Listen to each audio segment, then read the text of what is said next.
Hey guys, and welcome to a brand new video here on FPL Now. Today we're going to be going over my team selection for Game Week 2 and any transfers that I'm thinking of making as well. So if you're excited for the video, drop a like down below, leave a comment, how did you get on in Game Week 1, subscribe if you're brand new, and let's get into the video. So, starting things off, just going to quickly go over how I finished in Game Week 1. Came out with 82 points, so a pretty nice score for the first game week. Current rank of 464k in the world, and yeah, obviously I had 3 players play last night, and it was just kind of a range of emotions really. I didn't watch the game, but obviously I've seen the highlights and stuff. Onana getting that 9-pointer definitely saved United, was the get out of jail free card that they needed. But yeah, that penalty appeal at the very end of the game, if I was a Wolves fan, I would feel very, very hard done by that was not given. Obviously I saw the highlights, it looked very much like a penalty. I think they even went over to the Wolves manager at the end of the game and said, look, it was a penalty, we made a mistake and all that, even though he got like yellow carded and stuff. But I don't know, I mean, you never know. Onana could have even saved the penalty if it was given and would have got even more points, could have finished on like 15, 16 points, but that probably wouldn't have happened. It's hard to save a penalty, so I kind of have to count myself lucky that, and all the Onana owners kind of have to count themselves lucky that we got away with it there.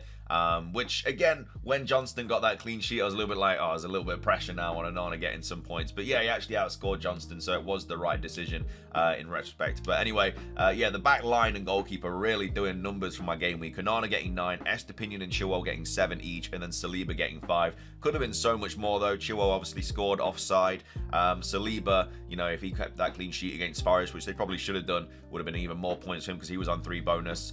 So yeah, it would have been an absolute worldy of a game week if a couple more things went my way. But at the same time, Onana not giving away that penalty also went my way. So you kind of have to you kind of have to pick and choose, which obviously went well. But anyway, that was the back line. In midfield, Rashford and Bruno both getting 3. Yeah, Rashford didn't really get a sniff last night, which was a bit unfortunate. Bruno did assist the assist on the Varane goal, but at the same time, that doesn't get you any points in FPL. So a little bit unfortunate. I was kind of hoping that they would both do something last night. But yeah, from the highlights, it felt like Wolves were very unlucky not to get anything from that game.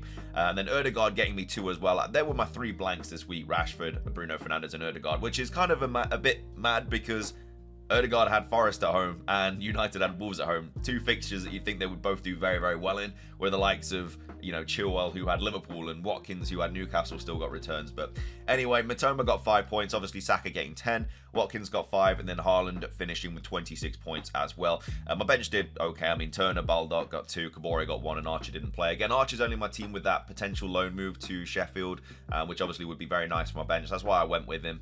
Probably shouldn't get like a price drop or anything either. But that's how I got in game week 1. You know, I can't complain. It was a very, very nice game week.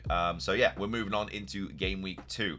So in goal, we do still have Onana, obviously, because, you know, I mean, at the end of the day, I could play Turner against Sheffield, but I don't know. I think we might keep a clean sheet against Sheffield, and I mean, it's a must-win game because our away fixtures are so bad, so we need to pick up the points at home, and I think we'll know that, which might make us go even harder. But I don't know. I feel like Onana against Spurs, if they're both going to concede, Onana probably is going to make more saves and stuff just because it is at Spurs and everything. But I don't know, from his performance last night, I'm pretty comfortable with having him in between the sticks. So yeah, Onana is my keeper.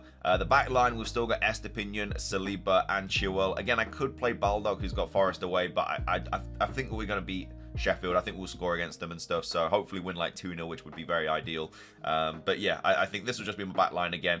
Estepinian against Wolves away. I mean, if Wolves play like they did last night, I think they're going to be a good side this season, so we'll have to see. I mean, there's not a lot to go off of 1 game week. You know, some players obviously played really, really well, some players not so much. It's only 1 week, so anything can happen. But yeah, Estepinian at Wolves away. I've got Saliba, who's got Palace away, and I've also got Chilwell, who's got West Ham away. I've got a lot of away fixtures. In fact, all my players apart from my 2 forwards have away fixtures, which I didn't really think about when making this draft, but that's a little bit unfortunate.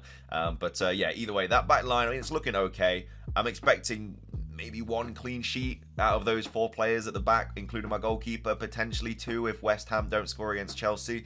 I think Palace will score against Arsenal, and I think Spurs will score against United, but obviously it's just the extra things that they could potentially get in those games. But yeah, that's the back line there. I mean, Chilwell, I'm just really excited to own. I really can't wait to see him just explode this season. Obviously, is always an injury doubt. You never know what could happen with the Chelsea fullbacks. But yeah, I don't know if Chilwell can keep safe. Obviously, they've got less fixtures this year because obviously they're not in Europe and stuff. I think he could do really, really well. So I'm really excited to have him. I think he's about to have a price rise, if not already had a price rise. In midfield, we've got Rashford, who's got Spurs away, Ødegaard and Saka, who've got Palace away, Matoma, who's got Wolves away, and then Bruno Fernandes, who's got Spurs away. I think a few people will be jumping off United attackers after last night's fixture, but at the same time, I think Spurs is a team that United will kind of flourish against. I think they will concede, but I think they're going to score a few more goals. I think with Wolves, they were playing very deep and stuff, and they weren't really giving too much of a chance really to United, and that's what these lower teams do when they go to Old Trafford away, because obviously it's a game they're not expected to win. So if they can walk away with a point, then obviously that's a massive success. So I think Spurs will be the complete opposite. I think they're probably going to come at them and stuff. So I think that could be a very open game, and hopefully it is for all of the United and Spurs owners. The people that have got Richarlison, Maddison, Bruno Fernandes, Rashford, etc. So yeah, that's the midfield there. Again, I'm not expecting big things this game week, which is why I'm happy I got a good game week 1 score, because like I say, all the away fixture is a little bit off-putting. And then we've got Watkins, who's got Everton at home. I'm really hoping he does something this week. I know he got an assist last in game week 1, but Everton at home, I'd like to see that as a fixture Villa do well in. I think they'll want a response as well after getting battered by Newcastle. So yeah, hopefully Watkins can put a couple past them. And then Haaland is my current captain. I mean, Newcastle at home, I think if it was Salah, obviously it'd be a no-brainer, but obviously I don't own him, so it is a bit of a tough one. Newcastle at home could easily be a high-scoring game. It could be a low-scoring game. But yeah, I mean, if I don't know who I'm going to go with a captain, I'm not really sure on anyone, I'm probably just going to go give it Haaland. Again, it's only Tuesday. We don't have the deadline for a few days yet, so I can think about it. But that is my starting 11. Obviously, the bench, we've got Turner, who's got Sheffield United at home, Baldock, who's got Forest away, Archie, who's got Everton at home, and then Kabore, who does blank. Yeah, we've already got our first blank this of the season, which I don't even know what it's for, but I think it might be because Luton's stadium's not ready or something like that. But either way, yeah, first blank of the season. So if you've got 3 Luton players, you're not going to be doing too well, but I don't know why I'd have 3 anyway. So that is my game week 2 team. Let's quickly go over transfers and stuff and potential things that I'm thinking about. So I've obviously got nothing in the bank.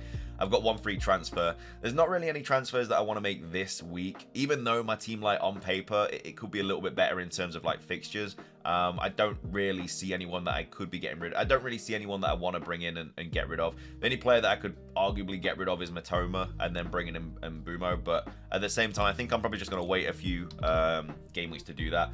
I decided to go against it. The Mbumo. I mean, you should always back your penalty takers. He did score one. In fact, there's a few penalties that went in for people like João Pedro scored a penalty, and Mbumo scored a penalty, stuff like that. But that's one transfer that I could potentially do. Obviously, I've got no money in the bank, but it's just a straight swap for swap. But I don't think I get a Matoma against Wolves. I don't think that's a fixture that I really need to go against. So I can't see myself getting rid of Matoma. I think I really want James and Chilwell for these 3 fixtures here. So I may start, if I do have 2 free transfers next week, if I don't make one this week, then I'm going to have to start thinking about this. So potentially a player that I could get rid of is Ødegaard, and I drop him down to a Maddison, whose fixtures obviously do get good after this week.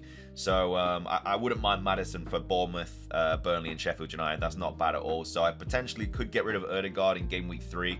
Bring in Maddison. I know Ødegaard's fixtures aren't bad, they've got Fulham, but then they've got United, Everton, Spurs. I don't need Ødegaard, and like I say, I was playing quite deep. So I'd probably do that. That would give me a mil in the bank as well. I don't have enough to upgrade to a James for game week 3 unless I get rid of Saliba. Am I really about to get rid of 2 Arsenal players straight off the bat? I don't know if it's the wisest thing in the world. Another thing that I could do is obviously downgrade Watkins to Jackson for these 3 fixtures, but then he's got Burnley away, so I don't think it's necessarily something I need to do. I could easily get rid of him for the Liverpool away fixture and bring him in for the Forest at home, but again, another thing that I'm not 100% sure about. But I think I'm definitely locking in Ødegaard to Maddison for game week 3, but again, I'll have another transfer by then as well if I don't use one this week. I mean, I could drop Onana down to Sanchez, who obviously looks to be the new number 1 for Chelsea, but he's got Forest at home in game week 3, and I don't think that's a fixture I really need to transfer out for. So yeah, with the extra mil in the bank, I could upgrade Saliba to James, and as well as that, I don't know, maybe bring in a different 5 mil defender. There's always the different Chelsea defenders that I could bring in as well, but I don't know if I want to double up on. If I do end up bringing Sanchez in the future, I don't want to triple up on Chelsea defense. It will really lock the door for kind of any forwards and stuff. So what I probably could just do in game week 3 is obviously get rid of Ødegaard for Maddison, And then, I mean, it's West Ham at home for Mitoma. I could think about getting rid of him for Mbeumo around there. But again, I don't think I need to. Not until like Newcastle and United. So potentially for game week 3, I might just do Odegaard to Maddison and then just roll again. So I'll have 2 fixtures in game week, 2 transfers in game week 4. And that's when I can start properly like pulling apart my team and stuff. And seeing what happens there. Because obviously they've got Saliba against United at home. I mean, that's a fixture that I don't necessarily need Arsenal defence for. So I may just hold off and then bring in James that week. So I'll have 2 free transfers. So I'll be able to get rid of somebody else as well. But yeah, that's just kind of what I'm thinking for game week 3. Game week 2, I'm probably just going to roll. I could do Odegaard to Maddison this week, but he's got United at home. So I don't think it's really a necessity, and I don't really need my Spurs attacker fighting against my goalkeeper because it's just going to minimize the points I can get. So yeah, that's kind of one thing I'm thinking about, but obviously we'll cross that bridge when we get to it. If you guys enjoyed the video though, please do drop a like down below. It's trying to 50 likes. Leave a comment, how did you get on in game week 1? Subscribe if you're brand new, ring the notification bell. It's everything from me. Have a great rest of your day, and until next time, peace.